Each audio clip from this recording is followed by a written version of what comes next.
Hey guys, Blademaster here, and you're watching the Wolf of Remus Total War YouTube channel. And I've got another replay for you guys to watch, and this is between me and Voiddragon.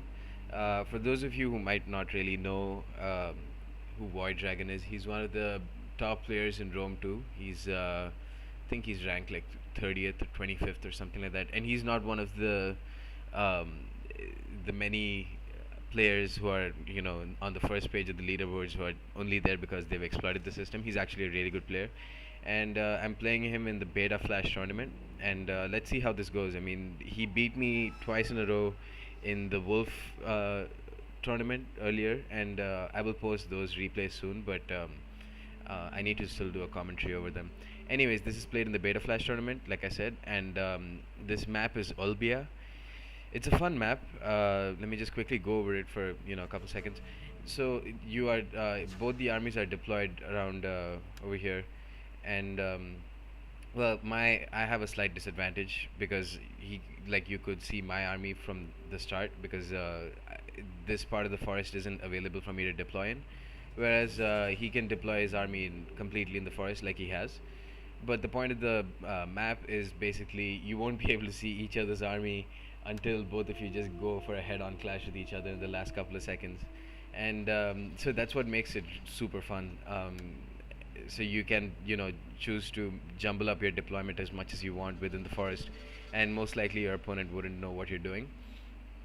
So let me just go over my build. I can't really see his build right now, but I'll be able to explain it in a couple seconds. So I've gone with Arverni, and he's taken Boii. I've got four chosen swordsmen totally, and one oathsworn in the middle, and then I've got a naked warrior on either side of my chosen swordsman, and then behind them I've got two levy freemen on my left and three Celtic warriors next to them. They form my second line of infantry, and finally I've got a noble horse gen. And on my left I've got two heavy horse, and on my right I've got two heavy horse backed up by a spear warrior. So the reason why I put my Levy Freeman on the left is because while I have spear support on my right, and the spear warrior has one experience chevron upgrade too. So while I have pretty good spear support on my right, I don't have any spear support on my left. So that's why I've kept these guys over here just in case the left flank cavalry battle isn't going in my favor. But let's see how it goes. Let me just resume the game, and I believe we can fast forward it a bit. Yeah, I'm still in the forest, and so is he. Can't see. I could just see one of his spear warriors initially, but they're basically covered now. I can start to see just half a second flashes of of a couple of his units, and I mean it's clear once if you're playing a tournament and your opponent is going Boii, you can expect a lot of axe warriors, and maybe some sword followers, and definitely a lot of oathsworn. So I've decided to scout out a little bit, and immediately I can see two of his heavy horse. Try to send one of my horse to just sneakily try and catch one of his heavy horse on the flank. And yeah, I mean, as expected, it doesn't. He just backs them up and faces them up. There's no point attacking right now. If I attacked right then my cavalry would be very overextended, and as you can see, he's got Levy Freeman and probably other good spear support coming back very soon. So he decides to scout out a little bit himself, and I use this opportunity to again try and get a rear charge. Um, on my left flank, I can't see anything, but I've already deployed one of my heavy horse a bit away from my other one, and my plan was I'd put them on the wedge formation, and if he managed to get charge on my heavy horse, first I'd send some spear Levy Freeman to back up, and then I could rear charge with my other heavy horse. Try to charge again. No point charging. We're just testing each other out at this point. And I bring another heavy horse. Well, the other heavy horse was somewhere around here, and I move him a bit closer. Let's fast forward a bit more. So one of his heavy horses is a bit bit too close to mine, and I decided to put it in inverted wedge and get a decent charge. He did too, but his charge was a fraction too late, and you'll see later in the battle that this fight actually goes in my favor just because of the half second difference in attacking. Over here, I've sent my other heavy horse to support, and now he puts his other cavalry unit in wedge, and this is going to be a massive advantage for him. Also, he's got very close spear support, but I think using a wedge in a cavalry fight, especially when playing barbarians, is incredibly important. In general, it's very useful to win a cavalry fight to use a wedge and frenzy charge, um, versus just using a regular charge. He's lost four. I've lost four, but I believe I've got more. He's given more HP damage to my units, and over here, it's basically the same, 48 and 46. Now his on his left flank, his cavalry was a lot closer to my infantry than he expected, whereas my cavalry were a bit more away. So I use this opportunity to try and envelop as best as I can. And here is why I think this map is so much fun.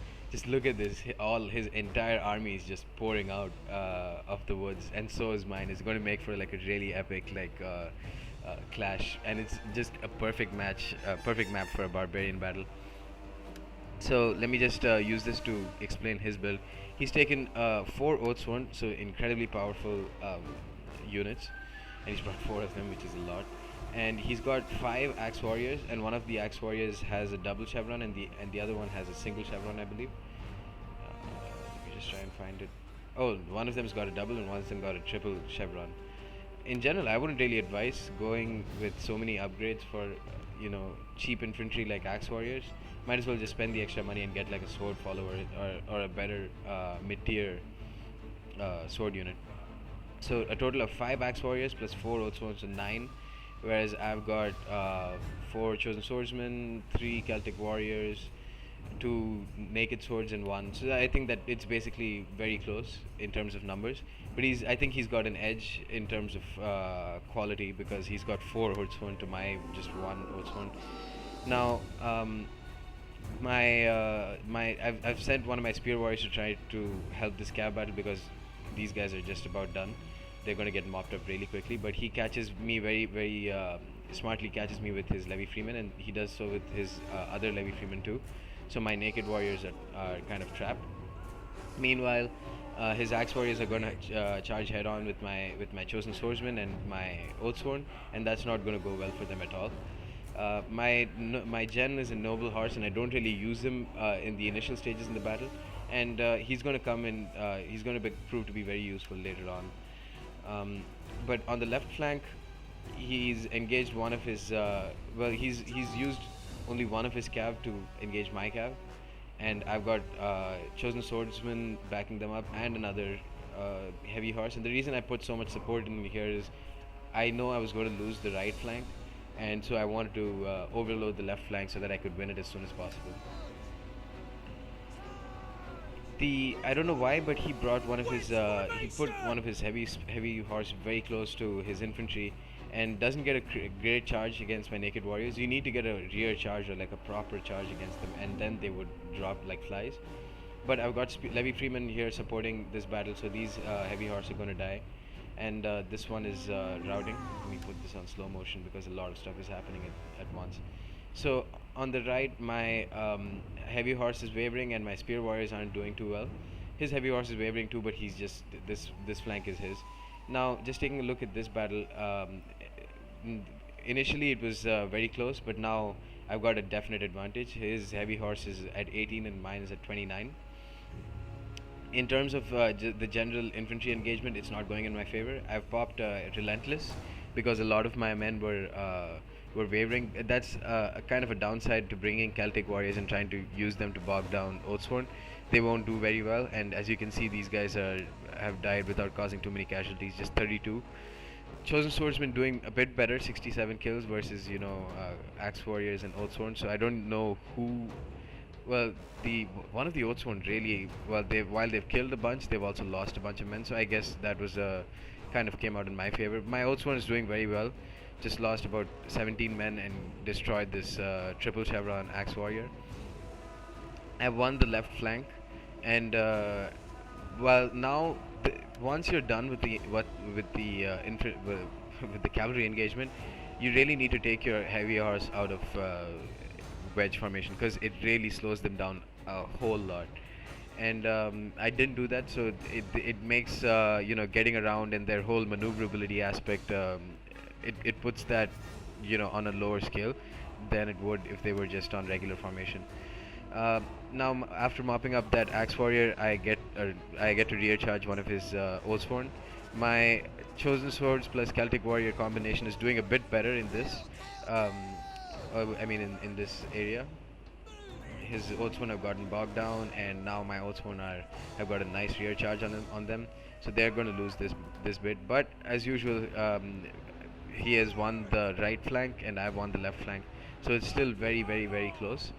I do have a naked warrior at about 3/4 strength, and chosen swordsman at 3/4 strength, another almost full strength chosen swordsman, and two more heavy horse. He basically is out of cavalry. The one last cavalry unit he has is at 19 units, and they'll probably rout pretty soon along with mine. So I have an edge in terms of two cavalry units. I've popped unit of the Unity of the Tribes, and I get a nice charge on his axe warriors with my noble horse. And I like to take a noble horse general in because in late game they are so much more useful because they're first of all a lot more maneuverable. So you can make them like move really close to your infantry very quickly and then pop all the general abilities. And when you have an Oathsworn general, it's I mean, if you have an Oathsworn general, it would be really stupid to not engage him as soon as possible with the other infantry units. Whereas, if you have a noble horse, you can afford to just let him chill, and when it's late game and the other units are low on HP, and you get a charge off with your noble horse, then it would be just incredible. Like he'd do a bunch of casualties. Just like over here, he's got 50 kills on an axe warrior without losing a single man. Yeah, they just break in front of a charge. So he's got Voiddragon has got one almost full strength Oathsworn who's attacking my naked warriors. These guys are going to lose very quickly, especially because he's popped Frenzy, and he's going to pop Headhunt. Maybe he's used it. I don't think he's used it. I've got a Levy Freeman who's just going to try and bog down his axe warrior.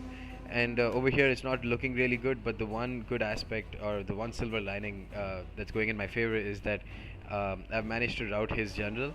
He's killed 300 men, which is incredible, and he's got a double chevron, but he's now at 31 men, whereas I have an almost full strength general unit. And yep, I've routed him. And the other axe warrior is just about done. They really suffered from that charge from my noble horse. So now it's still very close.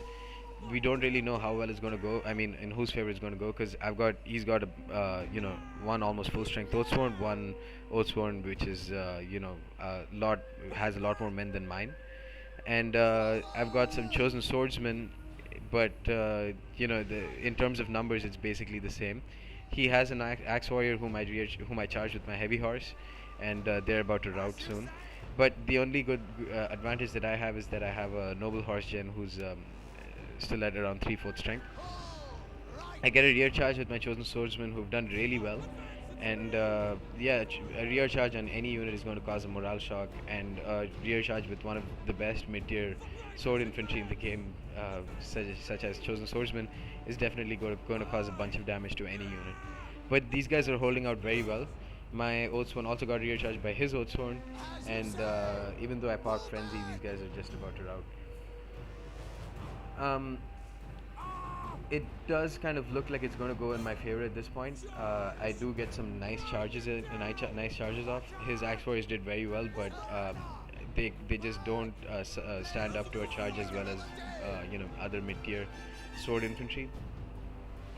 And now it finally looks like it's going in my favor. It was an extremely close battle, but it just proved that quality is not always the answer to winning a battle. Quantity sometimes matters a lot more. My Celtic Warriors didn't do great, but I think the kills that they did get, the few kills that they did get, were Oathsworn kills. So I guess that I mean, if that was the case, then they probably have redeemed themselves. My chosen swordsman did absolutely incredible, getting the same number of kills as almost the same number of kills as my Oathsworn, which is great. My general did amazing. Just that's really why I don't take any more Oathsworn generals. I just take noble horse so that late game charges and rear charges are much more devastating than having a really strong infantry unit like Oathsworn. And yeah, my heavy horse did a great job in general. Did a better job than his heavy horse. I think that one takeaway from this battle that I'm going to definitely use in my future ones is to use not inverted wedge, just the regular wedge formation or diamond, whenever I'm charging, and, and only in a cav battle. I think using a wedge against on a rear charge and stuff is very devastating, but you can just use a regular formation for that. I think wedge is just best used for cav on cav fights. Yeah, but I think that's about it. In terms of MVPs for him, obviously, his army was built so that his Oathsworn would get the most number of kills, but he did get a lot of kills with one of his Axe Warriors, which is pretty good. I mean, Axe Warriors are amazing units for their price. Anyways, guys, I'll see you next time, and I'll have some more replays from the Beta Flash tournament up soon. And until next time, guys, see you.